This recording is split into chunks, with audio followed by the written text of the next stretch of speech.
તો સમાચાર જૂનાગઢથી સામે આવી રહ્યા છે, જેમાં આમ આદમી પાર્ટીમાં ભંગાણ થયું છે। તો સમાચાર જૂનાગઢથી સામે આવી રહ્યા છે, જેમાં બિલખા આમ આદમી પાર્ટીમાં ભંગાણ થયું છે। તાલુકા પંચાયત સભ્ય ભાજપમાં જોડાયા છે। સમાચાર સામે આવી રહ્યા છે, જેમાં આમ આદમી પાર્ટીમાંથી રાજીનામું આપ્યા બાદ ભાજપમાં જોડાયા છે। સભ્ય નિર્મલસિંહ ચાવડાએ સમર્થન પણ આપ્યું છે।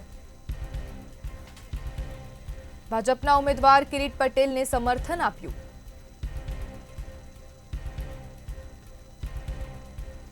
ત્યારે મતદાન પહેલા જ આમ આદમી પાર્ટીને ફટકો પડ્યો છે। સમાચાર સામે આવી રહ્યા છે, જેમાં આમ આદમી પાર્ટીમાં ભંગાણ થયું છે। તાલુકા પંચાયત સભ્ય ભાજપમાં જોડાયા।